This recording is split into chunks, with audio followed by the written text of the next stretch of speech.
Hi friends, ఎలా ఉన్నారు?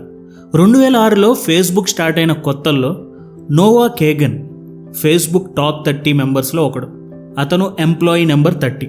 చాలా యాక్టివ్ మనిషి, చాలా తెలివైనోడు. అండ్ అప్పుడే ఫేస్బుక్ని డెవలప్ కూడా చేస్తున్నారు. అండ్ ఫేస్బుక్ స్టేటస్ అప్డేట్ ఐడియాలో కూడా నోవాకి కొంత భాగం ఉంది. అయితే ఒకసారి నోవా ఒక పార్టీలో ఉన్నాడు. ఎంజాయ్ చేస్తూ ఒక డిజిటల్ జర్నలిస్ట్కి ఫేస్బుక్ లోపల ఏం డెవలప్మెంట్ జరుగుతుందో ఒక లీక్ ఇచ్చేశాడు. దీనితో అప్పట్లో ఫేస్బుక్ వైస్ ప్రెసిడెంట్ నోవాని ఒక లయబిలిటీ అని తన మొహం మీదే అన్నాడు. అంటే తన వల్ల ఫేస్బుక్కి లాభం కన్నా కూడా నష్టమే ఎక్కువ అని అన్నాడు. దాంతో మార్క్ జకర్బర్గ్ కూడా నోవా కేగన్ని ఫైర్ చేయాల్సి వచ్చింది. నోవా కొంచెం బ్రతిమలాడాడు. దీనిని ఎలా అయినా కరెక్ట్ చేస్తా అని అడిగాడు. కానీ కుదరదని చెప్పేశారు. జాబ్ నుంచి తీసేశారు. ఫేస్బుక్ కన్నా ముందు కూడా మైక్రోసాఫ్ట్ అండ్ గూగుల్లో కూడా నోవాకి జాబ్ రాలేదు. ఇప్పుడు ఫేస్బుక్ నుంచి కూడా గెంటేశారు. ఇంకా తాను ఒక పెద్ద ఫెయిల్యూర్ అని ఇంట్లో కూర్చుని బాధపడటం మొదలుపెట్టాడు. తన వల్ల ఎలాంటి లాభం లేదని ఫేస్బుక్లో అన్న మాటలు నిజమే అని నమ్మడం మొదలుపెట్టాడు. తన భవిష్యత్తు అంతా కూడా అంధకారంలోనే తనకి కనబడింది. అయితే అంత చీకట్లో నోవాకి ఒక సెల్ఫ్ రియలైజేషన్ కూడా వచ్చింది. అదేంటంటే తనకి జరిగిన అవమానాన్ని బయటికి చెప్పుకుంటమే బెటర్ అని తెలుసుకున్నాడు. తన సర్కిల్లో చాలామంది the guy who was fired by Facebook అని అనడం మొదలుపెట్టారు. ఆ లైన్ నోవా మీద చాలామందికి ఇంట్రెస్ట్ని తీసుకొచ్చింది. తన ఫెయిల్యూర్ నోవాకి ఒక ఐడెంటిటీ లాగా మారింది. ఇలాగే జనాలతో మాట్లాడుతూ నెట్వర్క్ బిల్డ్ చేసుకున్నాడు. ఆంట్రప్రెన్యూర్షిప్ అంటే ఏంటో తెలుసుకున్నాడు. దాదాపు 8 స్టార్టప్లు స్టార్ట్ చేశాడు. ఇప్పుడు మిలియనీర్గా మారాడు. $0 నుంచి $300 మిలియన్ అధినేతగా మారాడు. అయితే తాను మిలియనీర్ అయ్యాక తనకి ఇంకా ఆనందాన్ని పంచిన విషయం ఏంటో తెలుసుకున్నాడు. అదే వేరే వాళ్ళను కూడా మిలియనీర్లు చేయడం. తాను ఒక ఐడియా జనరేట్ చేసి దాన్ని బిజినెస్గా మార్చి దాన్ని $1 మిలియన్ కంపెనీగా ఎలా గ్రో చేయాలో తెలుసుకున్నాడు. అండ్ అది అందరికీ చెప్పడం మొదలుపెట్టాడు. చాలామందికి హెల్ప్ చేశాడు. అండ్ కొంతమందిని మిలియనీర్లుగా కూడా మార్చాడు. అండ్ ఇంకా ఈ మాటలు ఎక్కువ మందికి రీచ్ అవ్వాలి అనే ఉద్దేశంతోనే $1 మిలియన్ వీకెండ్ అనే పుస్తకాన్ని రాశాడు. సో ఫ్రెండ్స్, ఈ పుస్తకం నేను చదువుతున్నప్పుడు కూడా నోవాలో ఉన్న ఆ ప్రోయాక్టివ్నెస్ నాకు చాలా ఇన్స్పైరింగ్ అనిపించింది. సో ఈ వీడియోలో మనల్ని ఇన్స్పైర్ చేసే కొన్ని మాటల్ని, అలాగే నోవా మనకి మిలియనీర్ మైండ్ సెట్ రావాలంటే ఫాలో అవ్వాల్సిన 4 ఛాలెంజెస్ ఏంటో కూడా చెప్పాడు. సో వ్యాపారం స్టార్ట్ చేయాలనుకునే ప్రతి ఒక్కరికి ఈ వీడియో ఒక దిక్సూచి అవుతుంది అనడంలో ఎలాంటి సందేహం లేదు. సో పూర్తిగా మిస్ అవ్వకుండా చూడండి.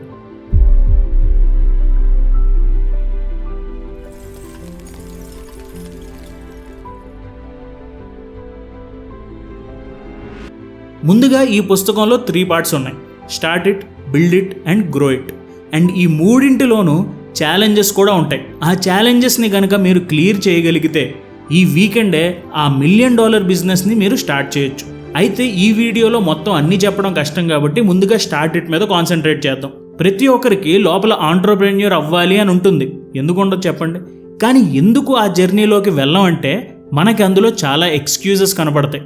ఈ బిజినెస్ చేయొచ్చు, కానీ ఈ ప్రాబ్లం ఉంది అని ఆలోచించి ఐడియాని అటకెక్కించేస్తాం. సో నోవా ఏమంటాడంటే just start it. Action is better than excuses. Doing something is better than doing nothing. వ్యాపారం చేసే వాళ్ళు అంతా ముందు నుంచే ధనవంతులు, చాలా తెలివైన వాళ్ళు, జీనియస్లు అనే అబద్ధాన్ని నమ్మకండి.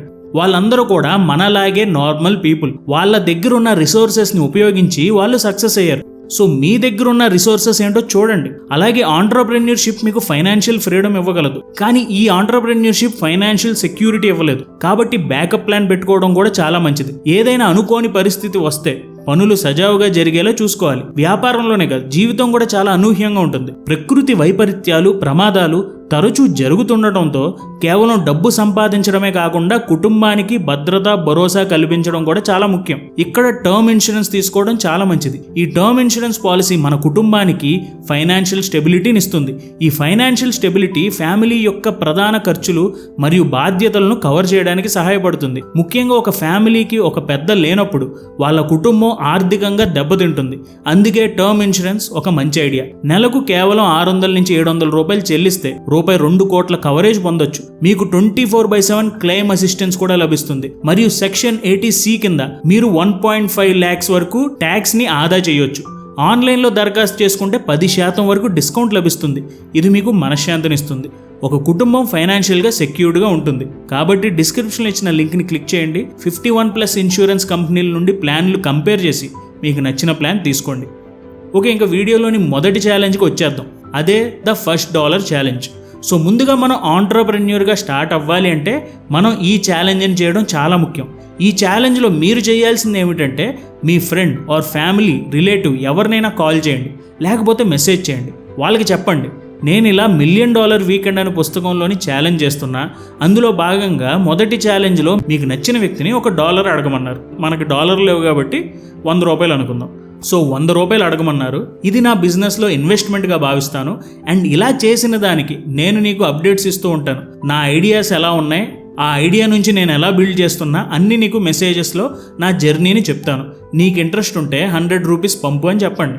ఈ అడుక్కుంటాం ఏంటి అని కొంతమంది అనుకోవచ్చు. వ్యాపారం చేయాలనుకున్నప్పుడు ముందు మనలో స్టార్ట్ చేయాలనే ఆలోచనల్ని చాలా ఎక్స్క్యూజెస్ ఆపుతూ ఉంటాయి. ఒక భయం అనేది ఏర్పడుతుంది, మనం సక్సెస్ అవుతామా లేదా అని. సో ఈ మాట ఎప్పుడు గుర్తుంచుకోండి, do the thing you fear and death of fear is certain.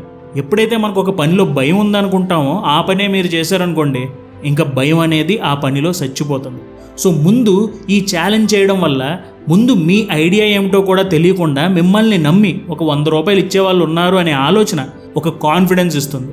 అంతేకాదు అడిగితే ఏమనుకుంటారో అనే భయం కూడా మనకి తగ్గుతుంది. సో ఫస్ట్ ఈ ఛాలెంజ్ చేయండి. Next now not how challenge. ఒక ఐడియాని ఎలా డెవలప్ చేయాలి, అసలు ముందు ఆ ఐడియా ఏంటి, ఇన్ని ఆలోచనలు మనకి ముందు వస్తాయి. అయితే ఈ ఆలోచనలు వచ్చి ఏం చేయకుండా కూర్చుంటాం. సో ఏ పని చేయం. మళ్ళీ మనల్ని యాక్టివేట్ చేసుకోవడానికి మనం ఇక్కడ చేయాల్సింది నౌ నాట్ హౌ. అంటే యాక్షన్లోకి దిగండి, ఎలా అని ఆలోచించకండి. ఛాలెంజ్ నెంబర్ 2, మీకు బాగా తెలిసిన వ్యక్తి, మిమ్మల్ని క్లోజ్గా అబ్జర్వ్ చేసిన వ్యక్తి, ఒక 3 సెలెక్ట్ చేసుకోండి. వాళ్ళకి మెసేజ్ ఆర్ కాల్ చేయండి.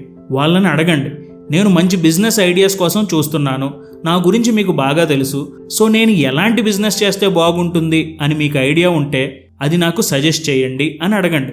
అసలు ఎందుకు అడగాలి, ఎందుకు ఈ పని చేయాలి అంటే, don't be afraid to act, be afraid to living a life that seems more like a resume than an adventure. అడగడానికి భయపడితే జీవితం రొటీన్లా ఉంటుంది, చాలా బోరింగ్గా ఉంటుంది. ఆలోచిస్తూ కూర్చుంటే మనం డెఫినెట్లీ ఏమీ చేయం. కానీ ఇలా అడగటం వల్ల మనం ఒక పని చేసాం, ఒక మొమెంటం మనకు వచ్చిందనే ఫీల్ వస్తుంది, మంచి కిక్ వస్తుంది. సో ఫస్ట్ బిజినెస్ ఐడియా వేరే వాళ్ళని అడగండి, వాళ్ళ దగ్గర నుంచి ఐడియాస్ తీసుకోండి. Next freedom number challenge. మనం పెరిగే కొద్దీ మన మైండ్లో ఒక నెంబర్ ఉంటుంది, ప్రతి నెల ఇంత సంపాదిస్తే మనం ప్రశాంతంగా ఉండొచ్చు అని. లైక్ నెలకి $1,00,000 వస్తే మన ఇంటి రెంటు, అప్పులు, ట్రావెల్, ఫుడ్ అన్నీ కూడా కవర్ అయిపోతే చాలా పీస్ఫుల్గా బ్రతకొచ్చు $1,00,000 అనే ఆలోచన మనకు ఉంటుంది. అలా మీకు ఫ్రీడమ్ నెంబర్ ఏమిటనేది ఆలోచించండి. సో ఇక్కడ $1,00,000 అనేది ఒక ఫ్రీడమ్ నెంబర్ అనమాట. అలా మీకు పర్సనల్గా ఫ్రీడమ్ నెంబర్ ఏమిటి అనేది ఆలోచించండి. అలాగే అనుకోమన్నాం కదా అని 10 లక్షలు, ₹1,00,000 అని రాయకండి. ఆ నెంబర్ మీకు మోటివేషన్ ఇవ్వాలి, భయాన్ని కాదు. అలాగే కమిట్మెంట్ ఉండాలి. ఎందుకంటే if you commit to nothing you will be distracted by everything. మనలో కమిట్మెంట్ లేకపోతే ప్రతి విషయం మనల్ని డిస్ట్రాక్ట్ చేస్తుంది. సో మీరు ఈ నెంబర్ అచీవ్ చేయగలను, నెలకి $1,00,000 రావాలి, నెలకి ఒక $50,000 రావాలి, మీకు నచ్చిన ఆ ఫ్రీడమ్ నెంబర్ ఏంటో మీరు ఆలోచించండి. ఇక్కడ మీరు చేయాల్సిన challenge simple, my freedom number is అని ఆ నెంబర్ని రాయండి. మీకు కుదిరితే కామెంట్స్లో ఆ నెంబర్ ఏంటనేది కూడా నాకు మెన్షన్ చేయండి. Next develop your ask muscle. మీరు గనక ఇప్పుడు దాకా అనుకున్న ఛాలెంజెస్ చేసే ఆలోచనలో ఉంటే, లేకపోతే చేసేస్తే వెరీ గుడ్. ఇప్పుడు చెప్పబోయే ఛాలెంజ్ ఒక ఆంట్రప్రెన్యూర్గా చాలా ముఖ్యమైనది. బేసిక్గా మనలోని ఆంట్రప్రెన్యూర్ని చంపేసేది ద ఫియర్ ఆఫ్ రిజెక్షన్. ఒకడు రిజెక్ట్ చేస్తే తట్టుకోలేం. సో నోవా అంటాడు, get a gold medal in rejections. తన చిన్నతనంలో నోవా వాళ్ళ నాన్నగారితో బయటకు వెళ్ళేవాడు. వీళ్ళ ఫాదర్ ఇజ్రాయెల్ నుంచి ఇమిగ్రేట్ అయ్యి వచ్చాడు. సో ఇంగ్లీష్ అంతగా రాదు. అయితే ఆయన కాపీయర్లు అమ్మేవాడు. సో ఆల్రెడీ కాపీయర్లు ఉండే షాప్కి వెళ్ళి వాళ్ళతో అనేవాడు, మీ దగ్గర ఉన్న కాపీయర్ దేనికి పనికిరాదు, అదొక చెత్త కాపీయర్, మీ బిజినెస్ బాగుండాలంటే ఒకసారి మా కంపెనీ కాపీయర్ని ట్రై చేయండి అని అనేవాడు. మ్యాక్సిమం అందరూ రిజెక్ట్ చేసేసేవారు, ఎవరో ఒకరు తప్ప. ఇదంతా పక్కన నుంచి చూస్తున్న నోవా సిగ్గుతో చచ్చిపోయేవాడు, క్రింజ్ ఫీలింగ్ వచ్చేసేది.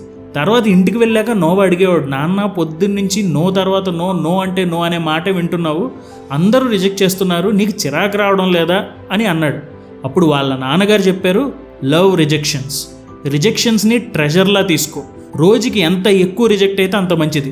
రిజెక్ట్ అయితే ఏమీ కాదు, కానీ రిజెక్ట్ అవ్వకపోతే బిజినెస్ వస్తుంది. You have nothing to lose అని అన్నాడు. ఆ మాట నోవాకి రిజెక్షన్ని ప్రేమించడం ఎలానో తెలిసింది. చాలామంది బిజినెస్లో ఆర్ జనరల్ లైఫ్లో ఏం కావాలి వాళ్ళకి తెలుసు, కానీ దాని గురించి అడగరు. అది జరగాలి, అది జరిగితే బాగుంటుంది అని అనుకుంటారు, కానీ అడగాలి, నోరు తెరిచి అడగాలని అనుకోరు. మన తెలుగులో మనకు ఒక సామెత ఉంది, అడగందే అమ్మాయినా అన్నం పెట్టదని. No ask no get. Business or లైఫ్లో ఈ మాటని గుర్తుంచుకోండి. అడగకపోతే ఏమీ రాదు. సో ఇక్కడ మనం చేయాల్సిన ఛాలెంజ్ ఏంటంటే ద కాఫీ ఛాలెంజ్. ఏదైనా కాఫీ షాప్ ఆర్ ఏదైనా రెస్టారెంట్కి వెళ్ళి ఒక కాఫీ తాగి బిల్లో ఒక 10% డిస్కౌంట్ ఇవ్వండి అని అడగండి. ఎస్, నేను ఫస్ట్ చదివినప్పుడు ఏం మాట్లాడుతున్నావు భయ్యా అని నేను కూడా అనుకున్నా. ఎవరినైనా ఇలా డిస్కౌంట్ అడిగితే ర్యాండమ్గా కింద నుంచి పైకి చూస్తారు, సిగ్గుతో చచ్చిపోవాలనిపిస్తుంది. కానీ ఇక్కడ పాయింట్ అదే, మనల్ని మనం అన్కంఫర్టబుల్ చేసుకోవడం. లైఫ్లో రిజెక్షన్ని తీసుకోవడం నేర్చుకోవాలి. అలా అడిగితే షాప్ వాడేమనుకుంటాడు, వాడేమనుకుంటే మనకెందుకు, మనం అడిగింది డిస్కౌంట్. రాకపోతే ఓకే, వస్తే 10% వస్తుంది, అందులో పోయేది లేదు వచ్చేది లేదు. కానీ ఇక్కడ ఒక అచీవ్మెంట్ మీరు అన్లాక్ చేసిన వారు అవుతారు. పోనీ వాళ్ళు మిమ్మల్ని ఎందుకు డిస్కౌంట్ ఇవ్వాలి అని అడిగితే మీరేం చెప్పాలి అనే ఆలోచనలో ఉన్నారు అనుకోండి, ఇలా చెప్పండి, ఒక బిజినెస్ కోర్స్ నేను చేస్తున్నాను, అందులో ఒక అసైన్మెంట్ ఇది అని చెప్పండి. ఈ ఛాలెంజ్ మిగతా వాటితో పోలిస్తే మన వల్ల కాదు, మనకేం కర్మ, 10% డిస్కౌంట్ అడగడం ఏంటి, మన రేంజ్ ఏంటి, ఇది చెప్తుంది ఏంటి అని మీరు అనుకోవచ్చు. కానీ బిజినెస్లో మనకి ఏదైనా సరే సాధించాలి అనే ఇగ్నిషన్ రావాలి అంటే అడగడంలో సిగ్గు ఉండకూడదని తెలుసుకోవాలి. అడగండి, రిజెక్షన్ని ప్రేమించండి, మన ఆస్కింగ్ మజిల్ని డెవలప్ చేసుకోండి. ఈ ఛాలెంజ్ డిజైన్ చేసిందే ఫెయిల్ అవ్వడానికి. సో ఫెయిల్ అవ్వండి, రిజెక్షన్ చూడండి. కొన్ని రిజెక్షన్స్ చూశాక ఇదేం పెద్ద విషయం కాదు, మనం అనవసరంగా రిజెక్షన్కి పెద్ద సీన్ ఇస్తున్నామని తెలుసుకుంటాం. అండ్ ఇది మీ $1 మిలియన్ బిజినెస్ క్రియేట్ చేయడానికి అతి ముఖ్యమైన స్టెప్ అని తెలుసుకోండి. అలాగే మీకు ఇక్కడ దాకా చూశాక వీడియో ఉపయోగపడిందంటే లైక్ చేయండి, మీ ఫ్రెండ్స్కి షేర్ చేయండి. అండ్ ఈ పుస్తకంలోని next part next week Sunday వస్తుంది. అలాగే మీరు ఈ ఛాలెంజ్ని చెయ్యాలి, ఒక అకౌంటబుల్గా ఉండాలి అంటే ఇన్స్టాలో నా పర్సనల్ పేజ్, మన ఛానల్ పేజ్ని ఫాలో అవ్వండి. లింక్స్ డిస్క్రిప్షన్లో ఉంటాయి. అక్కడ మీరు ట్యాగ్ చేసి #$1 మిలియన్ ఛాలెంజ్ యాక్సెప్టెడ్ అని మీ ఎక్స్పీరియన్స్ని పంచుకోండి. అండ్ వీడియోని ఒకసారి రివైజ్ చేసి ముగించేద్దాం.